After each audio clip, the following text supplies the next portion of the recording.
When a man with a .45 meets a man with a rifle, you said the man with the pistol's a dead man. Let's see if that's true. Do you care about age? Do you think about, like, oh, I'm going to be 90? Does that matter to you? I don't think about it. I sometimes think when I was a little kid and I used to hang out with my grandfather who was in his 90s, and I thought, who the hell would want to live this long? Yeah. Welcome back to our channel. Ever wondered what it takes to become a Hollywood legend?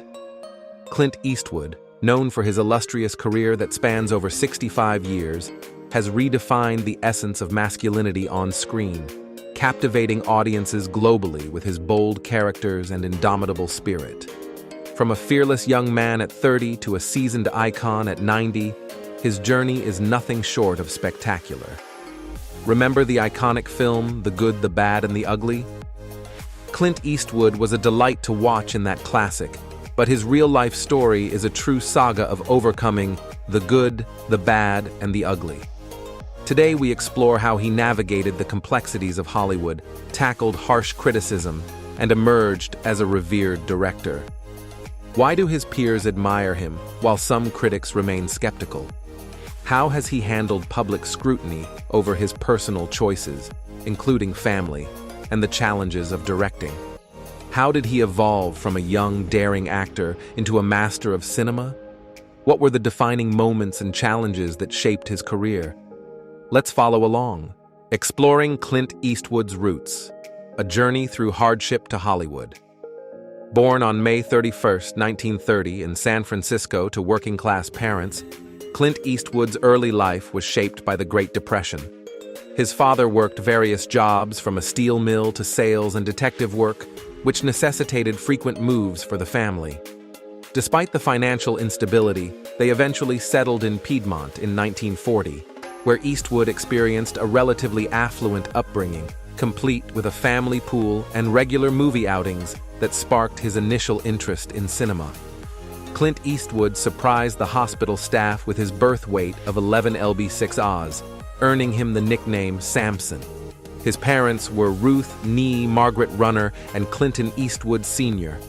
Ruth eventually changed her surname from that of her first husband to accommodate her second husband, John Belden Wood. While Clint was raised under the identity of his real father, Eastwood Sr., he wasn't the only child in the family. He had a younger sister, Jean Bernhard. Eastwood's family lineage is fascinating. The family's history is traced from numerous strands with English, Irish, Scottish, and Dutch blood running through his veins. Clint Eastwood's roots are deep in American soil. He is the 12th generation born in North America, descended from William Bradford, a passenger on the historic Mayflower. Eastwood's upbringing was deeply influenced by his family's diverse religious backgrounds. His father was Presbyterian and his mother was Mormon. This diversity and the struggles of his early years are reflected in his dynamic film characters. Despite the comforts of his later childhood in Piedmont, Eastwood faced academic challenges, moving through many schools, which he later recalled hindered his ability to make friends and affected his academic performance. At Piedmont Middle School, his grades were so poor that he was held back a year, and records show he attended extra summer classes to keep up. Eastwood eventually went to Piedmont High School in January 1945, but his time there was short. Multiple violations, including an offensive message on the athletic field scoreboard and burning an effigy on school premises, led to his removal by January 1946. Tall and handsome, Eastwood was popular among his peers, but remained introspective, unsure of his future, until he joined the military. This period would mark the beginning of a storied journey into acting, despite his initial reservations about the career path.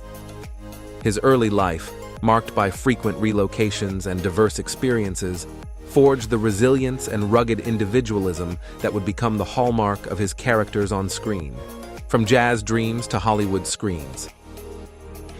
Clint Eastwood's journey to Hollywood fame began far from the glamour of cinema. In his youth, he harbored dreams not of acting, but of jazz. Despite facing discouraging experiences at school, including a disastrous first attempt at acting orchestrated by his English teacher, Gertrude Falk, Eastwood's musical talent and athletic prowess shone through. The failed play led him to vow never to act again, but his teachers saw potential in his good looks and physical fitness.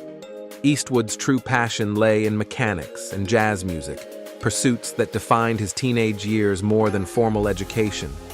He immersed himself in the world of fast cars and jazz bars, playing the piano until his fingers bled and embodying the spirit of American culture through music he believed was truly original. His life was filled with hard labor, delivering newspapers, cutting firewood, and more, leaving little time for academics. Despite these odds, Eastwood's rugged individualism and charisma helped him stand out. He never graduated from high school, choosing instead a life filled with various jobs and vibrant nights at local jazz clubs. These early experiences shaped a man who would later capture the hearts of millions on screen, illustrating the unique path he forged and his determination to live life on his own terms. Shifting to Clint Eastwood's early years, he chose a path less conventional. Opting not to follow his family to Seattle after his father's job relocation, Clint stayed behind and lived off various odd jobs. He floated through life without a clear direction, disinterested in a future at Boeing Aircraft, where he found the work lackluster. Eastwood himself described his youth as nomadic, saying, "In my youth, I was a wanderer, a rolling stone." However, a turning point came in 1950 when he was drafted, prompting him to briefly consider a career in music and even an attempt to enroll at Seattle University in 1951, though his academic performance was insufficient to continue. Subsequently, Eastwood was drafted into the United States Air Force, spending his last civilian night savoring the sounds and spirits of local bars. While stationed at Fort Ord on the Monterey Peninsula, he avoided deployment to Korea by becoming a swimming coach, a role that also introduced him to influential contacts in the entertainment industry. It was here he met actors like David Janssen and Martin Miller, and musician Lenny Nyhaus, fostering relationships that would encourage his post-military move to Los Angeles. During his service, Eastwood also worked as a projectionist, frequently showing The Battle of San Pietro. This job allowed him to learn the basics of filmmaking, shots, rhythm, and content. Eastwood's life in the military was not only pivotal for his career, but also filled with social adventures, often visiting nightclubs and meeting women, further enriching his legendary persona. One particularly dramatic episode from this period jumps out. While on leave, Eastwood reportedly went to Seattle, possibly for a prearranged meeting. On his return trip, the Douglas AD bomber he was riding in encountered a serious problem. It ran out of fuel and crashed into the water near Point Reyes. Eastwood and the pilot showed tremendous resilience. They used a life raft and their swimming abilities to cross 2 kilometers to safety, demonstrating their bravery and resourcefulness in the face of danger. Reflecting on this harrowing experience, Clint remarked, "I thought I might die there. It was a real test of endurance, but somehow we overcame it. As I swam, the distant lights on the beach seemed almost unreachable." This incident not only showcased Clint's resilience, but also mirrored the determination he later displayed in his film career. Interestingly, it was during his service that a personal connection would alter his life path. A friend, Don Kincaid, introduced Clint on a blind date to Maggie Johnson, a woman with a compelling presence and a stunning figure who was then involved with someone else. Despite the inauspicious beginnings and Clint's initial reluctance to pursue anything serious, this encounter blossomed into a significant relationship after he completed his military service, illustrating how personal and professional lives can intertwine, influencing each other profoundly. Can you believe that Clint Eastwood, after his stint in the military, transitioned from lifeguard to aspiring Hollywood actor with just a splash of ambition? Upon arriving in Los Angeles, Clint juggled college courses in economics with several jobs. By day, he managed a Beverly Hills property where he rented an apartment, and by night, he worked at a gas station.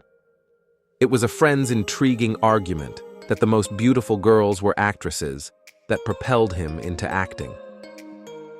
"I became interested in acting because of someone else. My friend is in class.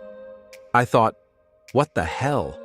At first, I didn't know if I could be hypnotized in front of people, but then I realized that there is a technique. You just have to bury yourself in that moment, and I was hooked, Clint recalled. His training ground was Los Angeles Community College, where he was influenced by George Stanoff, a proponent of Mikhail Chekhov's acting methods. Meanwhile, Clint kept busy with auditions, stage performances, and script writing, constantly knocking on studio doors. His break came when cinematographer Irvin Glassberg spotted him and arranged a meeting with director Arthur Lubin at a gas station, leading to a screen test. Glassberg invited me for a screen test. He put me in front of the camera and asked a few questions. I was so anxious. In general, he liked me. Clint's striking appearance and stature were advantages, securing him a studio contract despite minimal acting experience. However, it wasn't all smooth sailing. His first studio interactions were challenging. He even had to perform a demanding monologue from Petrified Forest, 1936, partially nude, highlighting his inexperienced and somewhat awkward demeanor.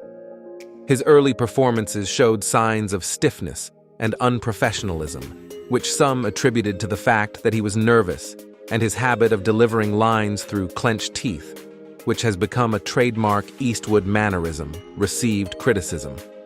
Despite some initial setbacks in his career, Clint Eastwood managed to star in 8 projects over 2 years, showcasing his budding talents.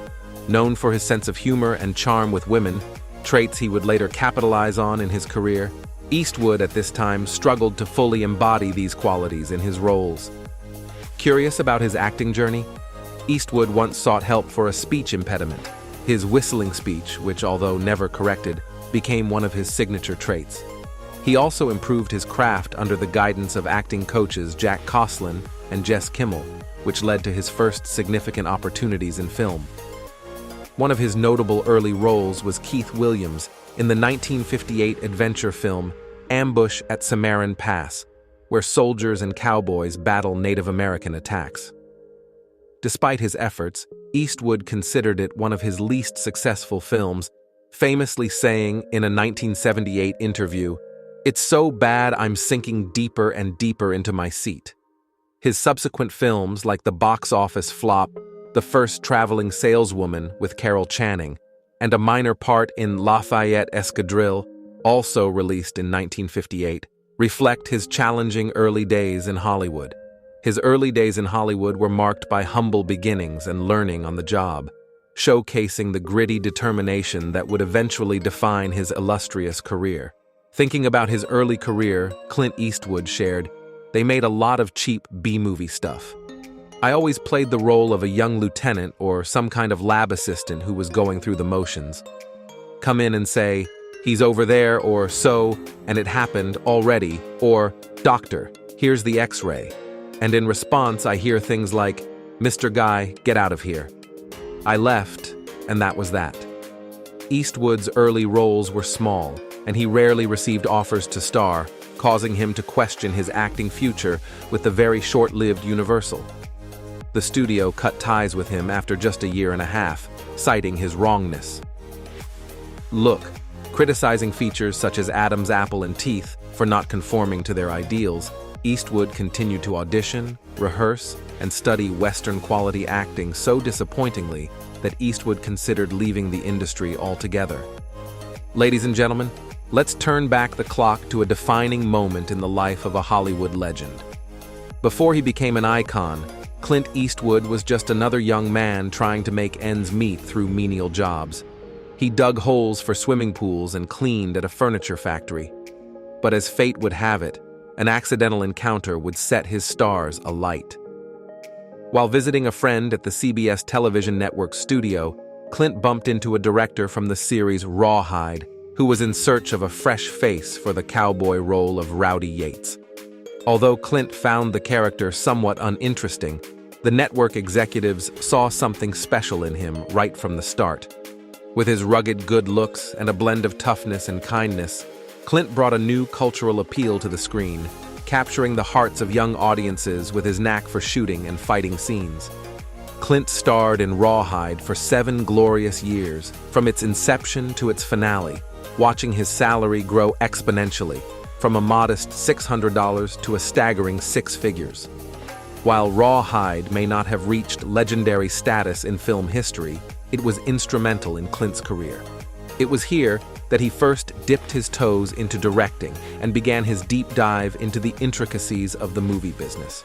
Although an opportunity to direct an episode never came to fruition due to his exclusive contract with CBS, which initially prevented him from participating in outside projects, the series was a crucial stepping stone.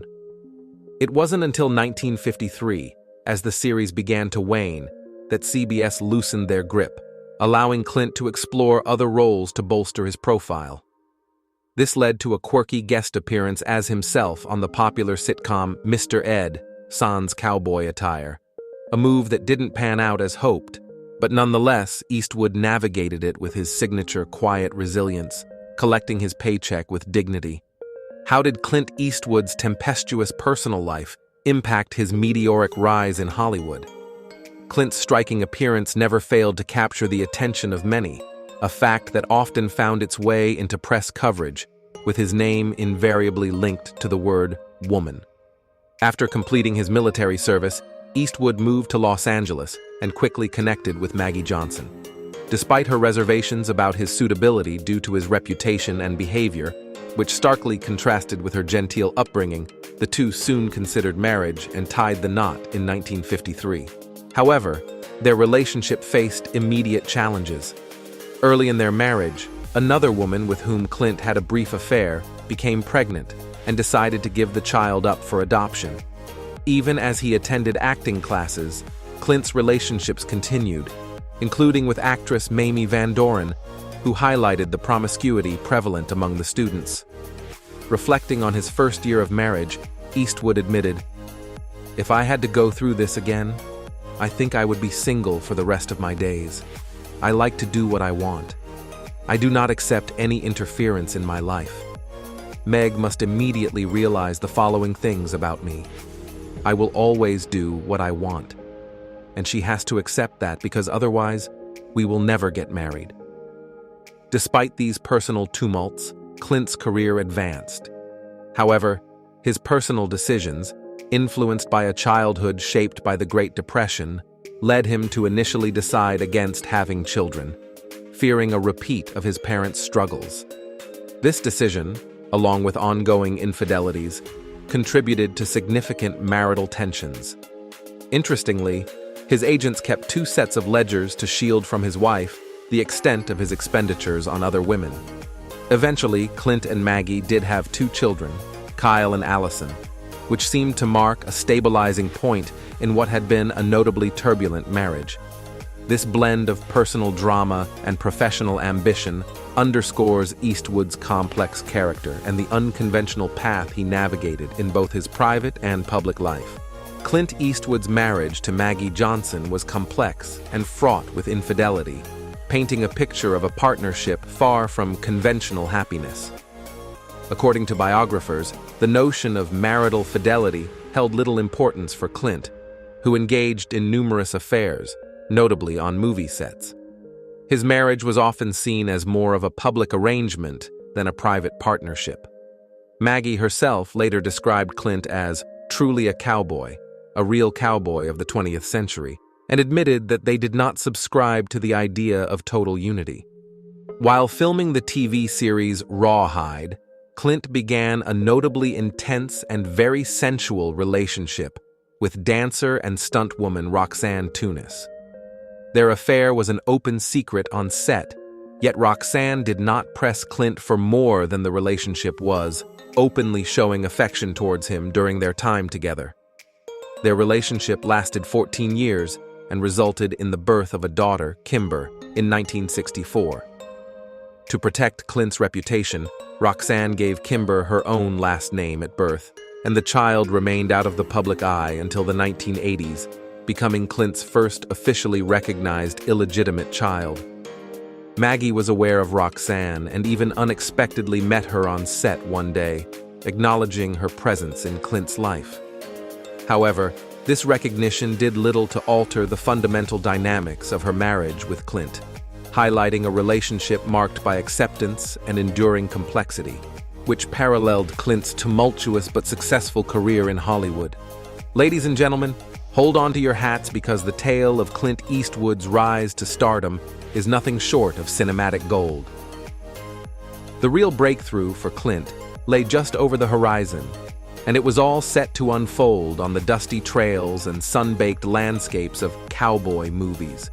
His journey in the coming decades would cement his status as the epitome of the strong, silent hero of action and Western films. It was the keen eye of Italian director Sergio Leone that changed everything for Clint. While watching Rawhide, Leone saw something special in Eastwood and swiftly roped him into his ambitious new project, A Fistful of Dollars. This film, inspired by Akira Kurosawa's Yojimbo, marked the beginning of the legendary Dollar Trilogy. Leone was on the hunt for an actor with a rugged charm for the lead role, and Eastwood, with his unique presence, fit the bill perfectly. Joining forces with co-stars Eli Wallach and Lee Van Cleef, Clint embraced the chance to shed his nice guy persona from Rawhide. Despite the challenge of filming across Italy and Spain, Clint was enticed not only by the role, but also by the adventure, noting, "I recognized the story as Yojimbo by Akira Kurosawa, whom I was a big fan of, and I was going to make $10,000 to work in Spain and Italy, and I had never been to Europe, so I thought I'd go and have a nice trip." It's another example of how everything in life is built around other things. Years later, Sergio Leone would reveal that he chose Clint for the lead role chiefly because of two perfect facial expressions, with hat and without hat. Leone admired Clint's deliberate, cat-like movements. Throughout the filming of the trilogy, Clint wore the same poncho, which became a sort of talisman as he forbade anyone from washing it during the production. This iconic piece of wardrobe, along with Clint's magnetic performance, would help define a whole new era of the Western genre. So, saddle up for a story of success where determination meets destiny in the grand saga of Clint Eastwood. In 1964, the film industry was revolutionized by the release of A Fistful of Dollars. Despite facing plagiarism accusations in Asian countries, the movie was a tremendous hit in Europe and America, grossing $14 million from the modest budget of $200,000. It not only soared in popularity, but also pioneered the spaghetti western subgenre. Clint Eastwood, donning the iconic elegant cowboy persona with a poncho, boots, cigar, and morally ambiguous character, became a household name. This success led to the quick production of two sequels, For a Few Dollars More in 1965 and The God Le Bee and the Ugly in 1966, further solidifying the image and style that defined these films. The influence of these films was profound, extending far beyond box office success. The main motif of A Fistful of Dollars became one of the most recognizable in cinema history, encapsulating the tension and drama of the Old West. Interestingly, the film bore such a resemblance to Akira Kurosawa's original that it led to a legal battle, which Kurosawa won, receiving $100,000 and 15% of the film's box office receipts. Despite the lawsuit, the impact of Eastwood's work with director Sergio Leone was indelible, reshaping the Western genre with a grittier, more authentic portrayal that has inspired filmmakers globally and set new cultural standards in cinema. Clint Eastwood's impact on the film industry is monumental, known for his economical shooting techniques and character-driven narratives. His iconic films like The Good, the Bad, and the Ugly, Dirty Harry, Unforgiven, and $1 Million Baby are celebrated for their complex themes of morality and redemption, challenging societal values and becoming pivotal milestones in American cinema. Eastwood's influence is reflected in numerous awards, including multiple Academy Awards and Lifetime Achievement accolades. His approach has inspired directors to prioritize substance over spectacle and plays a significant role in education, teaching storytelling and character development, shaping the future of filmmaking. What does it mean to be known as the man with no name? Clint Eastwood's portrayal of this mysterious character has left an unforgettable legacy in the world of cinema. Ranked by Empire in 2008 as the 43rd greatest movie character of all time, the influence of his work is undeniable. Eastwood's films have shaped the landscape of storytelling, creating iconic characters that resonate with audiences around the globe. How has Clint Eastwood's journey through film influenced your perspective on movies? Which of his films has left a lasting impression on you? Which role touched your heart the most? Let's write your comments below, and let's keep the conversation going. Don't forget to subscribe to our channel so you don't miss out on stories that inspire and entertain. Thank you for watching. See you soon in our next video.